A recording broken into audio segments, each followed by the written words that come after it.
What is up, A-Team? Welcome back. Awesome here. Hope everyone's having an awesome day. So yes, we're here to talk about RLUSD, which is the Ripple stablecoin. Everyone's been waiting for this launch. As you guys know, Ripple did come out and make an announcement yesterday saying that RLUSD was going to launch globally, and today is the day for this launch to happen. But the biggest question is, what is RLUSD? There's a lot of people that are new to crypto that really don't understand what RLUSD is. And so I'm going to try to put something together here to help give you some guidelines as to what it is and just put it into perspective of what this brings to the Ripple net. And so with Ripple's release, they actually put out a press release on this saying raising the standard of a stablecoin. And so when we talk about stablecoins, realize that RLUSD is just that. It is a stablecoin, meaning that the whole goal is to be pegged one for one. And it's going to be pegged to where it's going to be just $1. Meaning that if you have $1 million and you decide to transfer that $1 million and you move it into RLUSD, that you will continually have $1 million. The price of RLUSD is not going to go up in value, right? If it goes down in value, then that means it's been depegged. And there's been a lot of instances here in cryptocurrency where things have been depegged and gone down to zero. We have Terra Luna, for instance. Everyone knows what happened with that. So there is risks involved with the stablecoins being depegged. Tether's had instances where it's been depegged and people have gone down in value. But the goal behind stablecoins is just that. It's to make sure that you can move an asset over into a stablecoin that is one for one value, and you will not lose your asset or any value of what you put into it. So through the history of crypto, there has been a ton of stablecoins. You got BUSD here, which is the Binance stablecoin that a lot of people backed. This was actually in the top 10 for a really, really long time, but it fell out of favor after Paxos and the whole ordeal with that.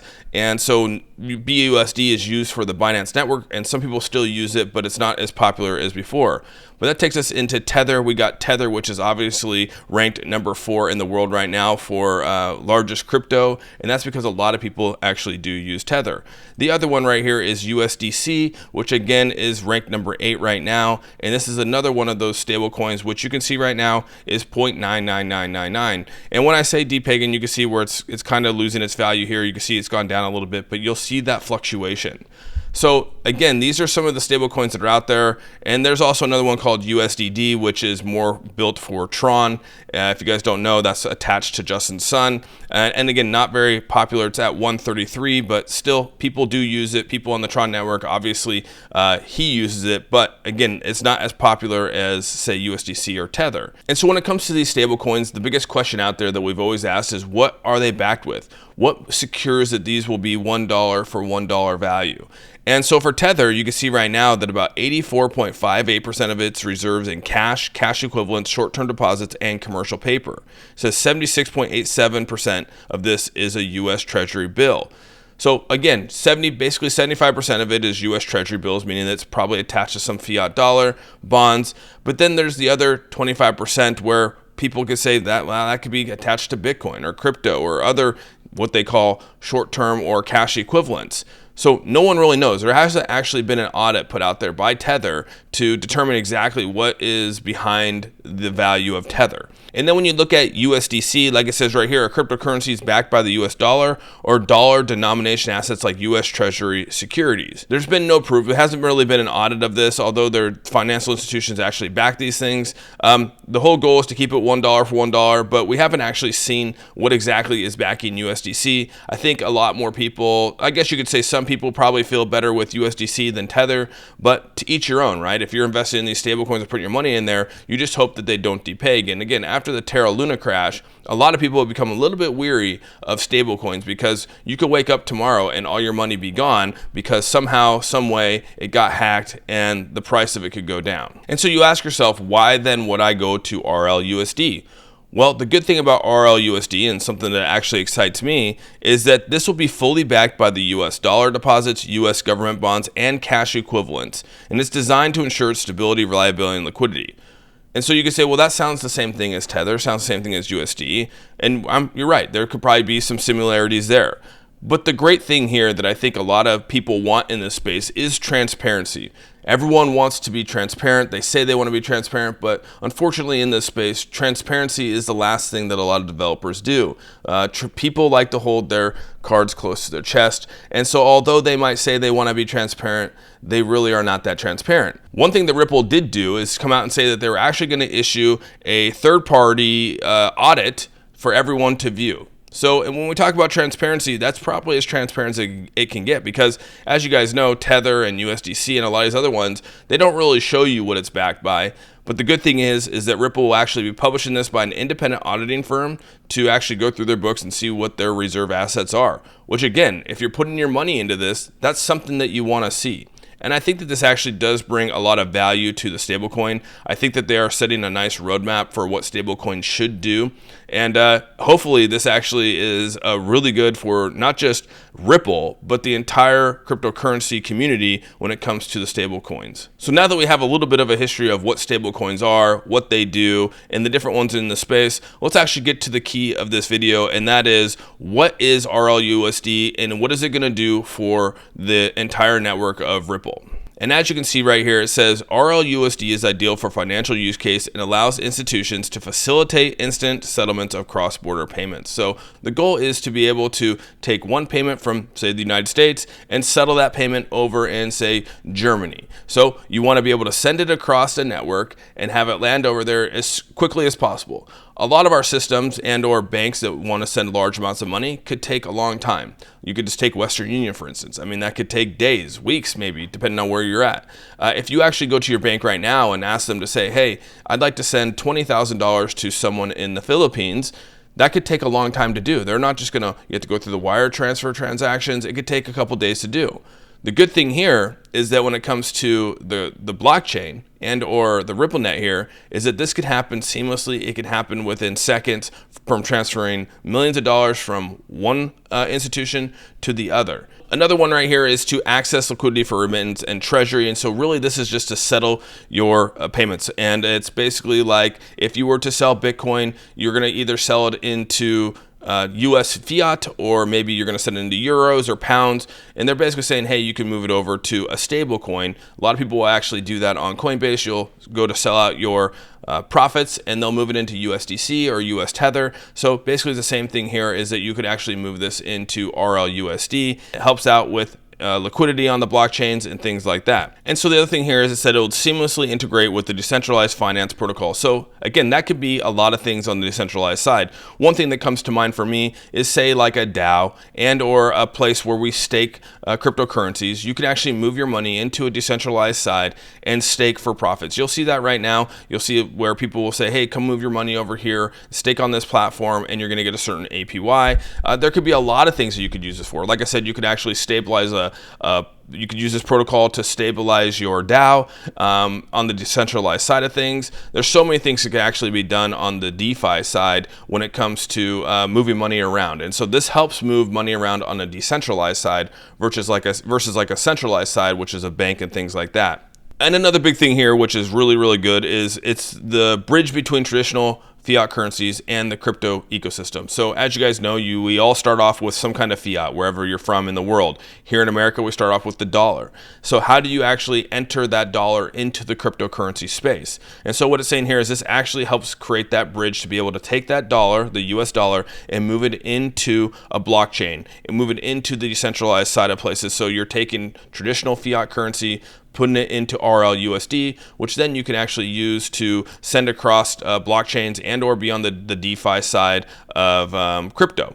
And so that's what this is going to allow people to do. It also allows for quick transitions between, say, you move your money onto a centralized exchange, or you move your money onto a decentralized exchange, which is on-ramping. You could actually also cash out and move it back into US dollar, which is called off-ramping. And so that's what they're talking about here. It makes a smooth transition between putting money on or into crypto and also moving money out. So again, when you're doing that, when you're taking profits or you're moving your assets around, you want to put it into a stabilized setting. You want to put it into a stable coin so that if the market were to tank, you don't lose the value of what you just cashed out on. And again, you could then take that money, move it across different networks and or put it onto a centralized exchange and cash out for fiat value. And so the last thing here, which I think is one of the coolest, is their goal is to provide collateralization for trading tokenized real-world assets such as commodities, securities, and treasuries on chain. And so really when I think about this, it's taking real-world assets and actually being able to use this as collateralization against them. So right now, we'll just take your house, and this is thinking pie in the sky, but you could take your house right now. The bank owns your house. You obviously make payments on it, whatever that payment might be, and it's backed by US dollar or wherever you're from. That's what the bank has on its US dollar here in the United States.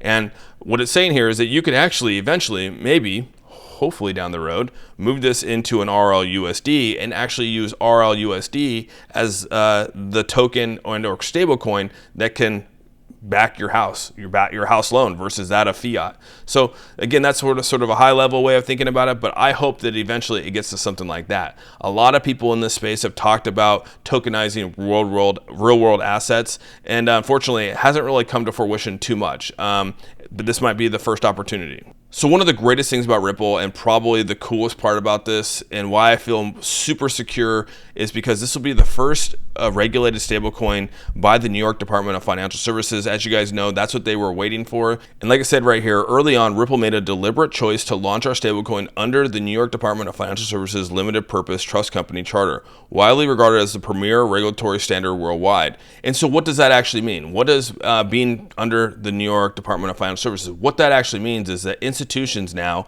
know that this is a regulated cryptocurrency, a regulated stablecoin, to where they could take their money and actually move it into this stablecoin and know that it's going to be 100% backed before they put their money in there. The whole goal is to make sure that you actually have the money that can hold this one for one, meaning that if they were to lose their money, whatever it might be, you were able to back that money somehow.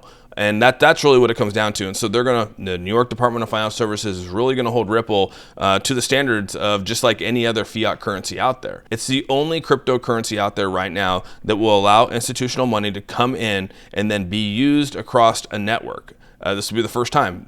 Tether's not like this. Circle's not like this. A lot of these other cryptocurrencies do not have any backing by regulators like the New York Department of Financial Services to be able to do this. And so that is probably the biggest thing that Ripple brings to this entire ecosystem here. So people ask, how is this actually going to help out XRP? That's probably one of the biggest questions out there is, what does RLUSD actually do for XRP? And if you guys know, you can actually move anything across the blockchain. It just has to have a gas token that allows for that asset to be moved from point A to point B. And in this instance, when you move money across the Ripple blockchain, XRP is going to be the gas that fuels that. Meaning that if you move one asset from point A to point B, XRP is the token in between that makes sure that asset is moved over. Also, one thing about a blockchain here, and I also brought this up here, is that there's something called wrapped Ethereum. Like it says right here, wrapped tokens are like stablecoins to a certain degree. Come to think of it, a stablecoin can also be considered wrapped USD, since they have the same value as their underlying asset. They can also be redeemed for fiat currencies at any time. And so when you think about a blockchain, you think about cryptocurrency, they could come in wrapped versions. And so even RLUSD to some degree could be wrapped in XRP to be moved across different blockchains and things like that. And that's the whole goal with wrapped tokens. Because it says right here, wrapped tokens solve interoperability issues that most blockchains have and allow for easy exchange of one token for another. For example, users cannot normally utilize Ethereum on the Bitcoin blockchain or Avalanche or the Ethereum blockchain. Through wrapping, underlying coins are then tokenized and wrapped with certain blockchains' token standards, thus allowing them to use that network. So again, when you're using, let's just say Ripple, you have to then wrap your tokens in XRP, which again, you have to buy XRP to actually make that happen. And so to move certain things across networks, those have to be wrapped.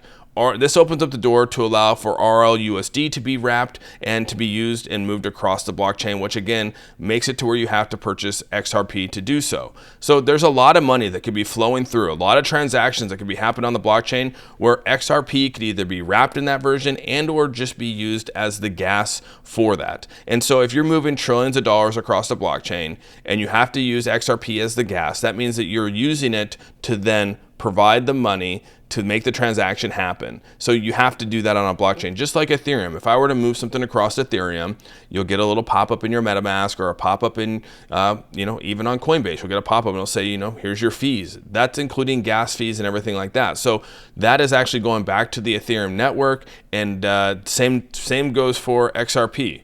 Anytime there's a transaction moved across the blockchain, XRP will be used to make sure that transaction is smoothly sent across the blockchain. And so again, that's the value of this. And so the goal behind RLUSD is for institutions to put trillions of dollars into RLUSD to be able to send across the world to any capacity that they want, be able to change it from US dollar into RLUSD, and then on the other side, they're going to take it from RLUSD and move it into, say, euros, or move it into pounds, whatever they choose to do. But in that process, they're going to have to use XRP to make that transfer happen across the blockchain. So that's the value of XRP. That's the value of the price in which, again, XRP could go to, we don't know, but it's all based off use case. And so this goes to XRP, where is that if more people are actually using the network, that means that more XRP is being used, more is being utilized, meaning that it's probably going to drive the cost up for the blockchain. But that's really what it is. Again, tried to make that as quick as possible and tried to explain exactly how this is all going to work. Hopefully you understand that RLUSD is just a stable coin. It's just a one-for-one value, meaning that if you put $1 in there today, tomorrow it will be $1.